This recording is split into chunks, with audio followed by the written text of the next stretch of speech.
महिला दिवस है। क्या कहना चाहते हैं सबको? विश्व की महिलाओं के लिए बहुत बहुत आज के दिन पर बधाइयाँ, उन्हें शुभकामनाएं।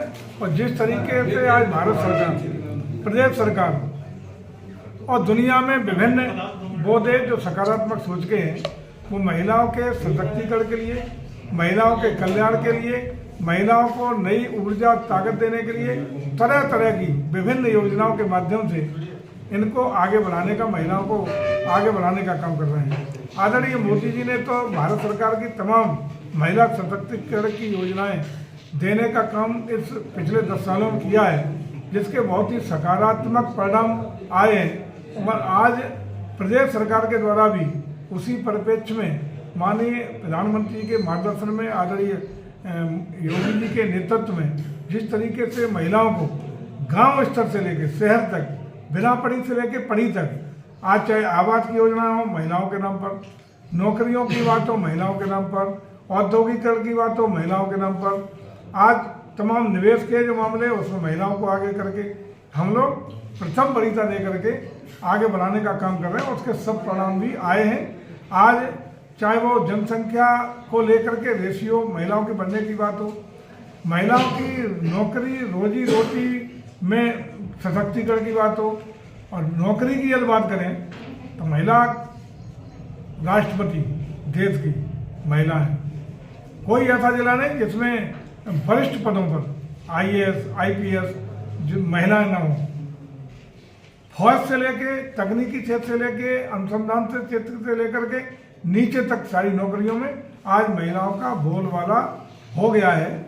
और हम समझते हैं कि महिला सशक्तिकरण में जिस तरीके से उत्तर प्रदेश की सरकार ने, भारत सरकार ने पूरे मन से काम किया और लगातार किया जा रहा है, निश्चित रूप से महिलाओं को उसमें जिन जिन लोगों को उन सशक्तिकरण का लाभ मिला है, बेहतर मंच मिला है, बेहतर जिम्मेदारियां मिली है, उन सबको बधाइयाँ। आज उसी का परिणाम है कि हम लोग 1/3 पंचायती राज व्यवस्था में, जिला पंचायत से लेके क्षेत्र पंचायत से लेके ग्राम पंचायत तक 1/3 आरक्षण दे करके उन्हें ताकत दे रहे हैं। बल्कि उसी का एक शुभ परिणाम ये भी आया है कि आरक्षित सीटों के अलावा भी सामान्य सीटों पर भी तमाम महिला जनप्रतिनिधि चुन करके आने का काम किया है। और आने वाले समय में जैसा कि आपको पता है कि भारत सरकार ने संविधान में संशोधन करके पार्लियामेंट की सीटों में, असेंबली की सीटों में भी महिलाओं को आरक्षण देने का संकल्प व्यक्त किया है। आने वाले दिनों में आपको स्टेट की असेंबलियों में, देश की सबसे बड़ी राज्यसभा लोकसभा में, इनमें भी महिलाओं को एक नई ताकत के रूप में आपको देखने को मिलेंगे। अलीगढ़ मुस्लिम यूनिवर्सिटी में होली खेलने के आदेश हैं। इस बार होली खेली जाएगी अलीगढ़ मुस्लिम यूनिवर्सिटी में, कैसे देख रहे हैं आप? बधाई, शुभकामनाएं। होली का त्यौहार तीज तो किसी संप्रदाय के हों, किसी धर्म के हों, अब तक नहीं खेली जाती थी, क्या दिक्कत है? अगर खेली जा रही है, अनुमति है और खेली जा रही है तो क्या दिक्कत है? योगी जी ने कहा है कि अयोध्या और काशी का कायाकल्प हो चुका है, मथुरा की बारी है। कैसे देखा जाए इसको? 2000 आगे राजनीति से जोड़ के देखा जाए या धर्म सनातनी? नया थोड़ी कहा है, हम लोग बार बार कहते हैं सनातन संस्कृति के संवर्धन के लिए, उसको बढ़ाने के लिए, अपनी परंपरा आदर्श मूल्यों के आधार पर सनातन के साथ विकास की यात्रा, संस्कृति के साथ समृद्धि की यात्रा, ये हम लोग तय कर रहे हैं। और निश्चित रूप से भारत इसी ताकत के बल पर विश्व की एक बड़ी ताकत बनने का काम करेगा। 30 करोड़ रुपए की कमाई करने वाले नावकिया को विपक्षी गण बता रहे हिस्ट्री सीटर आपराधिक किस्म के व्यक्ति हैं वो। देखिए, मुझे लगता है कि ये वहाँ कोई रोजी रोजगार में ये क्लासिफिकेशन नहीं होता। आपराधिक इतिहास करके कोई मजदूरी करने जा रहा है तो उसका आपराधिक इतिहास ढूंढा जाएगा।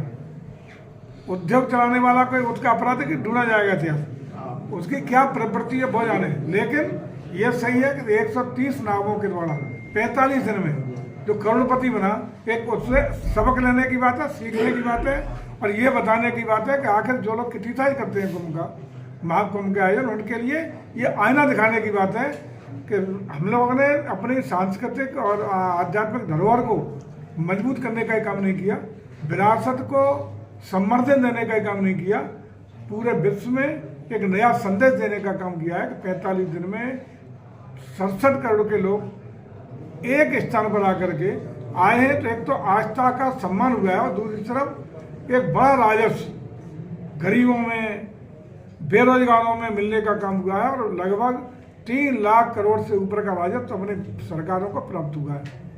एक ऐतिहासिक और विश्व के सबक देने की बात है, जिसकी रिसर्च न सिर्फ हिंदुस्तान की बड़ी बड़ी संस्थाएं, बड़ी बड़ी NGO विश्व भर की आकर के इस पर रिसर्च कर रही हैं।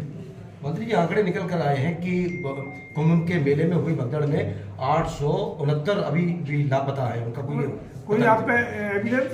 जी, अभी अखबार में भी निकला है। अखबार नहीं, कोई एविडेंस नहीं, वैसे तो डेड बॉडी, पोस्टमार्टम, कोई सूचना? लापता की बात हुई है। वही लापता नहीं है, जो लापता थे वही लापता। 10 मामले आए जो लापता थे अपने घर पहुंच गए। एक आदमी 13 हो रही थी, 13 वाले लोग पहुंच गए।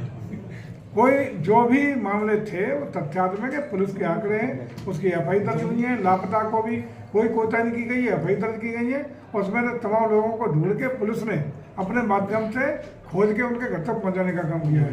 लेकिन इस जो दुर्घटना हुई, उस घटना को तथ्यात्मक रूप से पारदर्शिता के साथ, गुणवत्ता के साथ पूरी टो लेकर के उसके कारण क्या थे, कितना उसमें हताहत लोग हुए, उनको पुनरावृत्ति न हो, इसके लिए एक उच्च स्तरीय जांच कमेटी, जिसमें माननीय हाईकोर्ट के उच्च न्यायालय के सेवानिवृत्त न्यायाधीश हैं, एक बहुत वरिष्ठ रिटायर्ड IPS है, एक वरिष्ठ रिटायर्ड IAS हैं, 3 सदस्यीय निष्पक्ष इंडिपेंडेंट कमेटी जांच कर रही है और सारी बातों का पता लगाकर शीघ्र वो सरकार को रिपोर्ट प्रस्तुत करेगी। उस रिपोर्ट के आधार पर जो भी तथ्य सामने आएंगे, जो भी बातें सामने आएंगी, उसके अनुसार सरकार कार्रवाई करने का काम करेगी। ठीक है।